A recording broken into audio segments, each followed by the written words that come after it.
Now that the turkey and stuffing are put away, Americans are racing to stores for Black Friday. Residents of Los Angeles started their shopping late last night. Folks in Illinois and Pennsylvania waited a little bit longer, but still showed up in force on Friday morning. Meanwhile, shoppers in Minnesota braved 14-degree weather to take advantage of the holiday deals, but folks in Minnesota say 14 is like, that's not bad. Roxana Severi is in Elmhurst, New York. Roxana, thanks for joining us. I'm glad you're indoors. What are you seeing out there in Queens? Are there still long lines? Are people going to certain stores?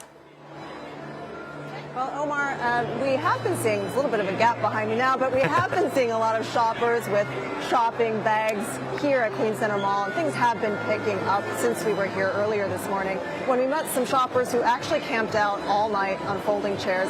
Yes, some people still do that. And when the doors opened, they were the first in line. Two young men told us it was worth the wait because they bought shoes more than half off. I also did a little browsing earlier. It was busy, but I wouldn't say packed. No scenes of shoppers trampling over one another to get good deals. The National Retail Federation is forecasting that holiday sales in stores and online will rise 3 to 4% from last year, in line with pre-pandemic levels, but not as high as the growth between 2020 and 2022. Now, some retailers worry the increase in sales won't be enough. Many consumers are feeling the pressure of credit card debt, student loan repayments, high interest rates, and inflation. Omar?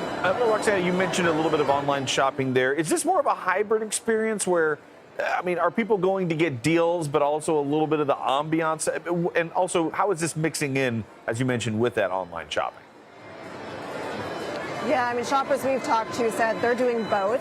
Adobe Analytics, which tracks digital shopping, says this year's growth in holiday online spending is not expected to rebound to the pre-pandemic average, but it is still projected to be nearly 5% higher than the same period last year.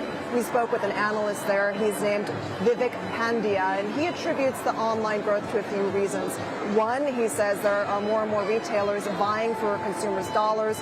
Two, that contributes to very competitive online discounts. Three, a lot of people are using buy now, pay later options. And four, online shopping, especially on cell phones and through social media, is getting to be very easy. Now, Adobe says today is the best day to buy TVs online, but if you want toys or clothing, you might want to wait till Sunday for the best deals.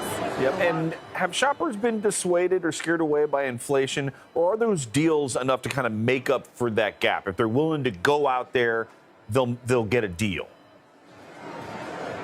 Well, some analysts say the deals will not be enough. While inflation is easing, many goods, food, and rent cost more than they did 3 years ago. Some people say they're actually buying gift cards as a hedge against future inflation. The shoppers we spoke to this morning told us they're not deterred. They actually plan to spend more this year than last year because they have more money to spend. Omar? Roxana in Elmhurst, thank you very much.